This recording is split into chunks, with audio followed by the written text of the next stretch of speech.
নমস্কার, কেমন আছেন সবাই? আমি সুনিতা আর আপনারা দেখছেন চৌধুরীর স্বপ্নপুরী, আমাদের স্বপ্নের সংসার। এখন বাজে দুপুর 1টা আর আমরা এখন বিধাননগর বাস স্ট্যান্ডে আছি। বাস স্ট্যান্ড থেকে আমরা বাস ধরবো বিবাদীবাগের, আর সেখান থেকে আমরা বাস ধরবো ডায়মন্ড হারবারে জোকা নামে একটা জায়গা আছে সেখানে যাওয়ার জন্য। আর আজকে আমরা যাচ্ছি জোকার খুব প্রসিদ্ধ একটা মন্দির, শ্রী স্বামীনারায়ণ মন্দির। মন্দিরটা সকাল 6টা থেকে 12টা পর্যন্ত খোলা থাকে, আবার 4টা থেকে মন্দিরটা খোলে, তো সেই জন্য আমরা এই সময় বেরিয়েছি। তো এখন আমরা বিবাদীবাগে চলে এসেছি। আমি বাসে এক ফোঁটাও ভিডিও করিনি, কারণ বাস জার্নি আমার একদম সহ্য হয় না, আর বাসে আমি চুপচাপ থাকাটাই একটু পছন্দ করি। তো এখান থেকে আমরা কোন বাস ধরবো সেটাই আমরা চেক করছিলাম, আর এই কারণেই আমরা এত তাড়াতাড়ি বেরিয়েছি, কারণ আমরা জানি আমরা রাস্তাঘাট কিছুই চিনি না, জানি না কিভাবে যাব, তো আমাদের একটু অসুবিধা হবে, সেই জন্যই আমরা একটু সময় নিয়ে বেরিয়েছি। আর এখানে মিন্টু একজনের কাছে শুনছে যে কোন বাস আমরা কোথা থেকে ধরতে পারবো। আর এখানে আমি কলকাতায় প্রথমবার দোতলা বাস দেখলাম। আমি দোতলা বাস দেখেছি, বাট এখানে আমি প্রথম দেখলাম। আর এই বাসটা দেখতে দেখতেই আমরা জানতে পারলাম যে আমরা এখানে ভুল করে নেমেছি, আমাদেরকে ইডেন গার্ডেনে নামতে হতো, তাহলেই ওখান থেকে কিছুটা এগিয়ে গেলে আমরা বাস পেয়ে যেতাম। তো যাই হোক, ইডেন গার্ডেন বিবাদীবাগের থেকে বেশি দূরে ছিল না, তাই আমরা হেঁটে হেঁটেই পৌঁছে গেছি। আর তার থেকে কিছুটা আগে গিয়েই আমরা বাস পেয়ে গেছি জোকার জন্য। আর সত্যি কথা বলতে জোকার বাসে এতটাই ভিড়, ওইদিকে এতটাই ভিড় হয় আমি সত্যি ভাবতে পারিনি, কিন্তু এখানে যখন নেমেছি আর চারিদিকটা যখন দেখলাম, সত্যি এখন মনে হচ্ছে যে আমাদের আশাটা সার্থক হলো। এটাই হলো শ্রী স্বামীনারায়ণ মন্দির। আমি একটু ভক্ত মানুষ, তাই মিন্টুও সবসময় কোনো না কোনো মন্দির খুঁজতে থাকে যে কোন মন্দিরটা কত সুন্দর, কত পুরনো মন্দির, সেখানে যাওয়া যাবে, গিয়ে ঘোরা যাবে, এরকম জায়গা। আর মাঝে মাঝে আমিও ওকে বলি যে মন্দির ছাড়া আরও অনেক জায়গা আছে কলকাতায় যেখানে ঘুরতে যাওয়া যায়, কিন্তু যখনই আমি কোনো মন্দিরে যাই তখন মনে হয় যে না, এখানে আসাটা আমার সত্যিই সার্থক হলো। আর কোথাও হয়তো আমি এতটা শান্তি পেতাম না যতটা কোনো মন্দিরে এসে আমি শান্তি পাই।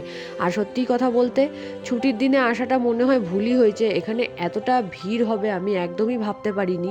কিন্তু ছুটির দিন হোক বা নাই হোক, কলকাতায় এমন কোনো জায়গা আমি আজ পর্যন্ত দেখিনি যেখানে ভিড় হয় না। কলকাতার ভিড়টার জন্যই আমার যা একটু কলকাতাকে অপছন্দ হয়, আর গরমটার জন্য। তো এতটা ভিড় হয়, এত গাড়ি ঘোড়া চলে বলেই এতটা বেশি গরম হয়। তো যাই হোক, এখানে এসে খুব ভালো লাগছে, চারিদিকটা দেখছি এত সুন্দর লাগছে।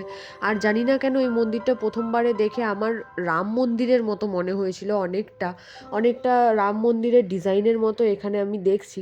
তো এখানে আসার পর সবাইকে ভিডিও কল করে করে একটুখানি দেখানো, কেউ তো আমাদের সাথে নেই, শুধু আমি, মিন্টু আর পূজা, আমরা তিনজনেই এসেছি। তাই দুই মাকে ভিডিও কল করে, মাসিকে ভিডিও কল করে, পূজা ওর মাকে ভিডিও কল করে, সবাইকে ভিডিও কল করে একটু একটু করে দেখানো মন্দিরটা এতটাই সুন্দর, খুবই ভালো লাগলো আমার এখানে এসে। আর মন্দিরের ভেতরে গিয়ে তো কোনো রকম ফটোগ্রাফি ভিডিওগ্রাফি কিছুই অ্যালাউড নেই। মন্দিরের বাইরে ফটোগ্রাফি ভিডিওগ্রাফি সব করা যাবে, কিন্তু মন্দিরের সামনে গিয়ে আর মন্দিরের উপরে উঠে আর ফটোগ্রাফি ভিডিওগ্রাফি কিছুই হবে না। তো আমি ভাবলাম যে একটা সূর্য অস্ত যাচ্ছে সেটার ভিডিও নেব, কিন্তু নিচে থেকে সেটা একদমই ভালো মতো দেখা যাচ্ছে না। তো ভেবেছিলাম যে মন্দিরের উপরে সিঁড়িতে উঠে ওখান থেকে ভিডিওটা নেব, কিন্তু সেটা তো সম্ভব না, ওরা ওখানে নিতে দেবে না। কিন্তু তাও দেখছি অনেকেই ভিডিও করছে, তো সেই কারণে আমি নিজে তো করিনি, আমি মিন্টুকে বলেছিলাম যদি পারো, যদি দেখো কেউ মানা না করে, তাহলে একটু আধটু ভিডিও যা হয় করে নিও। তো ও একটু এরকম ভিডিওগুলো করে নিয়েছে। আমার এইসব বিষয়ে একটু ভয়ই লাগে, আর ইচ্ছাও করে না যেখানে মানা করে সেখানে আমি আর আলাদা করে আবার সেগুলো না মেনে কোনো ভিডিও করব, ফটো তুলবো, এসব ভালো লাগে না। তো যাই হোক, কিছুটা নেওয়া হয়েছে একটু স্মৃতি হিসেবে রাখার জন্য। আর সত্যি মন্দিরের ভেতরে কারুকার্যগুলো এতটাই সুন্দর, খুব ভালো লাগলো দেখে। মন্দিরের নিচে আরও অনেক কিছু আছে, তো সেখানেও গেছি, সেখানেও ভিডিও ফটোগ্রাফি সবই মানা, তো সেখানেও মিন্টুই ভিডিও করেছে যা একটু পেরেছে। তো এগুলো চারিদিকটা দেখতে এত সুন্দর লাগছে, এত সুন্দর কারুকার্য, আমার খুব পছন্দ হলো।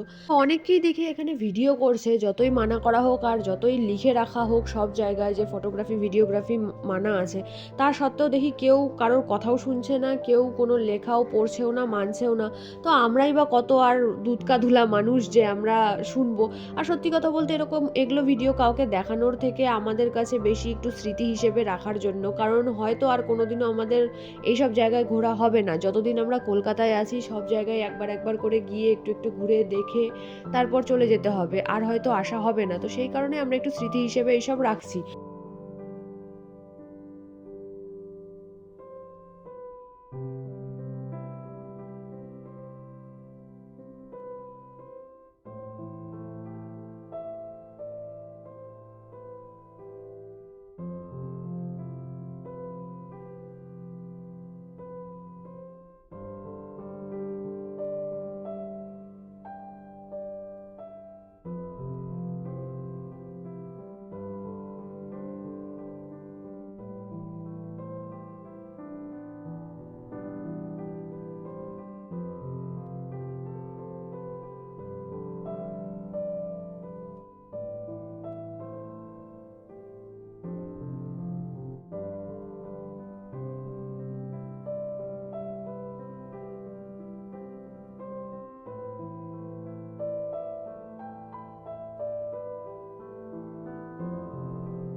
আমরা এমন সময় এসেছি যে আমরা দুটোই দেখতে পেলাম, যে দিনের বেলায় মন্দিরটা কেমন লাগে আর রাতে লাইটসগুলো অন হয়ে যাওয়ার পর তখন মন্দিরটা কেমন লাগে।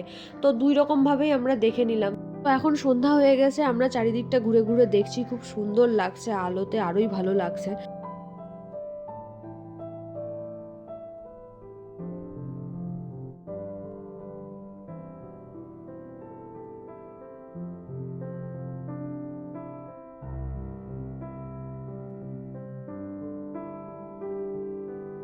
স্মৃতি হিসেবে কিছু তো চাই, তো এই ফ্রিজ ম্যাগনেট একটা আমাদের আর একটা পূজার, ওই নিয়ে যাবে। তারপরে আমাদের মনে হলো যে একটু কিছু খাওয়া যায়, তো আমরা এই সফটই নিয়ে নিলাম। আমরা দুজনে ভ্যানিলা আর মিন্টু নিল চকলেট। তো এখন আমরা চলে এসেছি শিয়ালদা স্টেশনে।